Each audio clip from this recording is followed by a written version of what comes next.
نحمده ونصلي على رسوله الكريم أما بعد فأعوذ بالله من الشيطان الرجيم بسم الله الرحمن الرحيم وإذ أخذنا ميثاق بني إسرائيل لا تعبدون إلا الله وبالوالدين إحسانا وذي القربى واليتامى والمساكين وقولوا للناس حسنا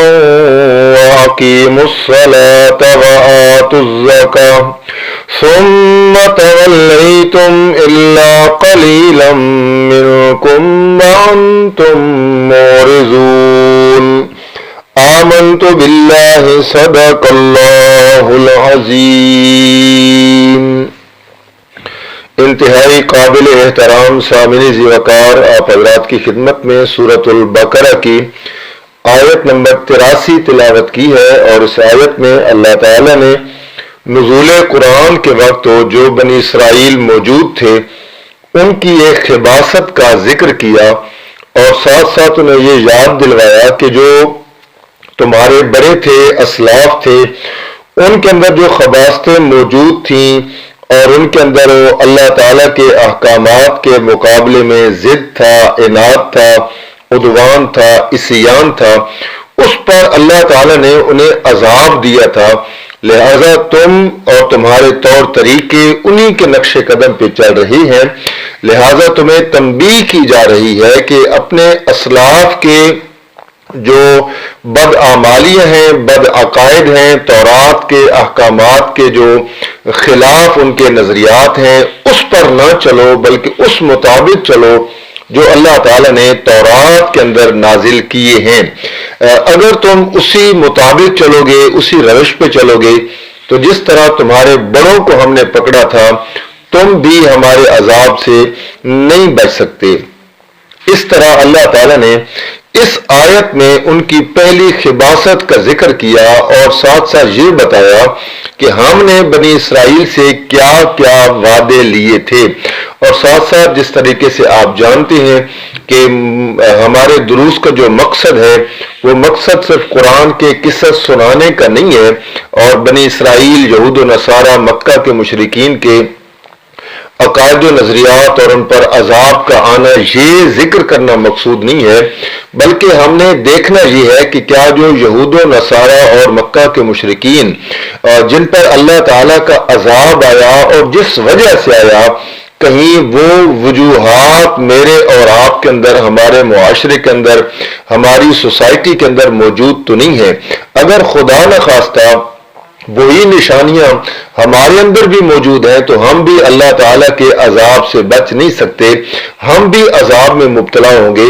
مقصد یہ ہے ان واقعات کو، آیات کو بیان کرنے کا کہ ہم سب اپنی اصلاح کریں، اور جہاں تک درس دینے کا مطلب ہے، آپ کو اطلاع کرنا مقصود ہوتا ہے اور اپنی اصلاح کرنا مقصود ہوتا ہے۔ اس میں کوئی دوسرا مشن، دوسرا مقصد نہیں ہے، اپنی اصلاح کی غرض ہے، اور آپ کو دینی احکامات کی، شریعت کے احکامات کی اطلاع مقصود ہے۔ لہذا اس آیت میں جو کچھ اللہ تعالیٰ نے بیان کیا ہے، سب سے پہلے ہم اس آیت کا ترجمہ عرض کرتے ہیں تاکہ بات کو سمجھنا آسان ہو جائے۔ وَإِذْ أَخَذْنَا، اور جب ہم نے لیا، میثاق کا پختہ عہد، بنی اسرائیل سے، لا تعبدون الا اللہ، تم نہ عبادت کرنا سوائے اللہ کے، وبالوالدین احسانا، اپنے والدین کے ساتھ حسن سلوک سے پیش آنا، وذی القربى والیتامى والمساکین، اپنے قریبی رشتہ داروں کے ساتھ، یتیموں کے ساتھ، مسکینوں کے ساتھ بھی تم نے حسن سلوک سے پیش آنا ہے۔ وقولوا للناس حسنا، اور صرف رشتہ داروں کی بات نہیں، یتیموں مسکینوں کی بات نہیں، بلکہ تمام لوگوں کے ساتھ حسن اخلاق سے پیش آنا ہے۔ اس کے بعد اللہ تعالیٰ فرماتے ہیں وَأَقِيمُوا الصَّلَاةَ وَآتُوا الزَّكَاةَ، اور نماز قائم کرنا اور زکوٰۃ کا ادا کرنا، ثم تولیتم، پھر تم پھر گئے، الا قلیل، سوائے چند ایک کے، منکم جو تم میں سے تھے، وانتم معرضون، اور تم جانتے تھے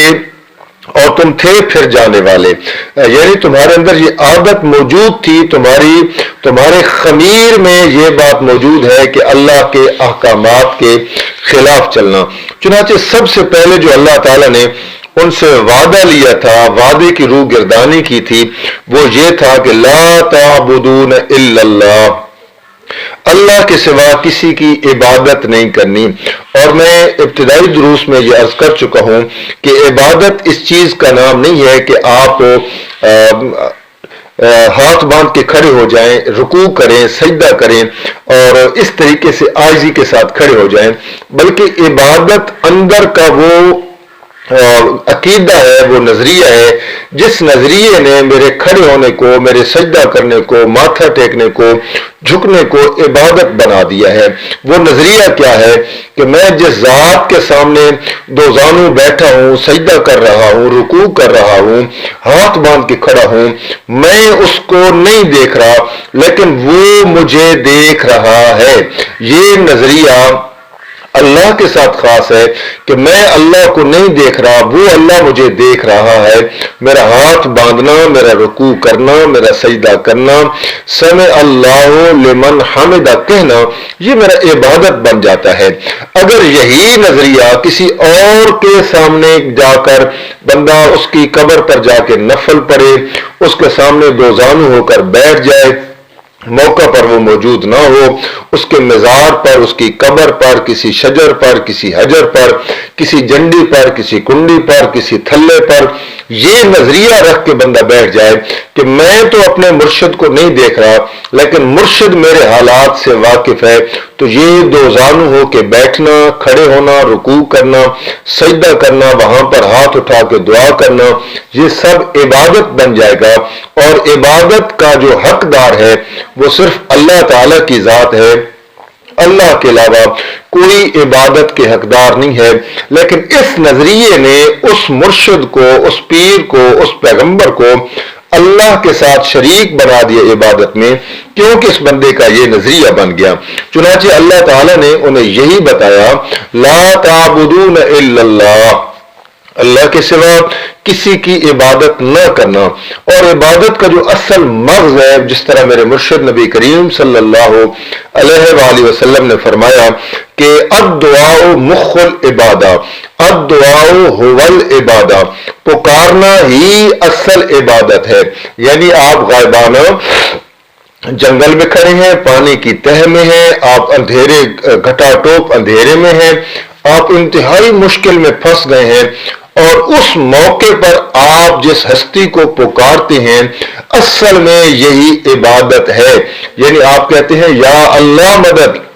اے اللہ میری مدد کو پہنچ، تو یہ اللہ کی پکار کرنا عبادت بن جاتا ہے۔ اور اگر اس جگہ پر آپ کسی اور کو پکاریں گے، پیر صاحب میری مدد کو پہنچیں، میرے مرشد میری مدد کو پہنچیں، تو اس مرشد کی آپ عبادت کر رہی ہیں۔ آپ کہیں گے اس کی دلیل کیا ہے، یہ کیسے عبادت بن گئی ہے؟ تو میں کہوں گا کہ حضرت یونس علیہ السلام مچھلی کے پیٹ میں عبادت کرتے ہیں۔ کیا عبادت کرتے ہیں؟ اور قرآن کہتا ہے کہ وَإِذْ نَادَى فِي الظُّلُمَاتِ اللہ الہ الا انت، مچھلی کے پیٹ کے اندر یہ جب کہتے ہیں کہ لا الہ الا انت، اب کیا یہ معنی وہاں پر کریں گے لا الہ الا انت، نہیں کوئی عبادت کے لائق مگر صرف اللہ، یعنی نماز پڑھنا بھی تیرے لیے ہے، روزہ رکھنا بھی تیرے لیے ہے؟ نہیں، وہاں پر یونس علیہ السلام کا یہ جو نعرہ لگانا ہے، اس کا مقصد اور مطلب یہی بنتا ہے اللہ الہ الا انت، کہ یہاں سے مجھے بچانے والا کوئی نہیں ہے مگر صرف تو ہے۔ اب وہاں پر کسی نماز کا، کسی روزے کا، کسی رکوع کا، کسی سجدے کا ذکر نہیں ہے، لیکن الہ کا لفظ موجود ہے، اور یہی ہمارے کلمے کا ہے۔ اسی الہ کا نام عبادت ہے، اسی عبادت کا نام الہ ہے، اور دراصل پکار اللہ کی کرنا، اس چیز کا نام عبادت ہے۔ تو فرمایا لا تعبدون الا اللہ، اللہ کے سوا کسی کی عبادت نہ کرنا، یہ پہلا حکم انہیں دیا گیا۔ اور دوسرے نمبر پر فرمایا وَبِالْوَالِدَيْنِ إِحْسَانًا،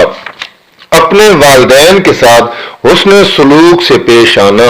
یہ حقوق العباد کا اللہ تعالیٰ نے ذکر کر دیا کہ حقوق العباد جہاں حقوق اللہ ہے وہاں حقوق العباد کا بھی خیال رکھنا ہے۔ وذی القربیٰ، قریبی رشتہ داروں کے ساتھ بھی، یتامہ، مسکینوں کے ساتھ، یتیموں کے ساتھ بھی، والمساکین، اور مسکینوں کے ساتھ بھی تمہارا حسن سلوک ہونا چاہیے۔ وقولوا للناس حسنا، مقدی گل کہ جیڑا بندہ بھی ملے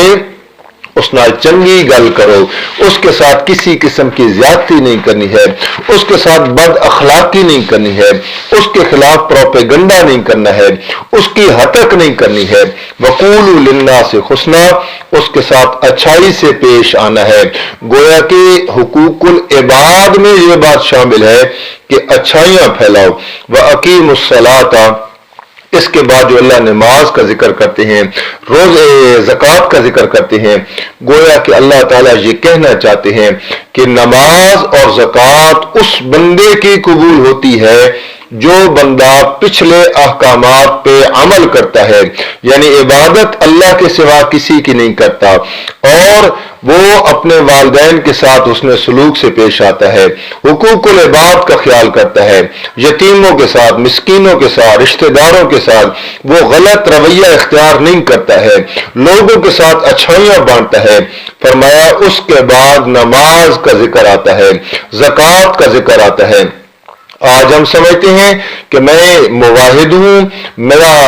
اللہ کے سوا کسی کے ساتھ شریک نہیں ٹھہراتا ہوں، میں نماز پڑھتا ہوں، میں زکوٰۃ دیتا ہوں، اور یہ سمجھ لے کہ درمیان والے سارے معاملات ڈیلیٹ ہو گئے ہیں۔ فرمایا ایسا نہیں ہے، نماز کو اللہ نے بعد میں ذکر کیا ہے اور یہ چیزوں کو اللہ نے پہلے ذکر کیا ہے۔ فرمایا کہ یہ سارے احکامات تمہیں دیے گئے بنی اسرائیل کے لوگوں، لیکن ثم تولیتم، تم نے کچھ نہ مانا، تم پھر گئے، الا قلیلا منکم، مگر بہت تھوڑے تھے جنہوں نے ان کو فالو کیا، وانتم مورزون، اور تھے تم اعراض کرنے والے۔ اب یہ جو احکامات بنی اسرائیل کو اللہ تعالیٰ نے تورات میں دیے تھے، آج ذرا غور کریں نا کہ کیا یہ ہمارے قرآن میں یا ہماری شریعت میں، ہمارے دین میں ہمیں نہیں دیے گئے ہیں کہ اللہ کے سوا کسی کی عبادت نہیں کرنی ہے، حسن سلوک سے پیش آنا ہے، اور اسی طریقے سے نماز کا قائم کرنا ہے، زکوٰۃ کا ادا کرنا ہے، لوگوں کے ساتھ اچھائی سے پیش آنا ہے۔ یہ کون سی ایسی عادت ہے جو بنی اسرائیل والی ہمارے اندر موجود نہیں ہے، اور کون سی ایسی اسلام کی خوبی ہے جو میرے اور آپ کے اندر موجود ہے؟ لہذا آج وقت ہے اپنی ہم اصلاح کر لیں، تب جا کر ہمارا چھٹکارا ہوگا، تب جا کر ہم نجات پا سکتے ہیں۔ اللہ سے دعا ہے اللہ عمل کی توفیق عطا فرمائے۔ وما علینا الا البلاغ۔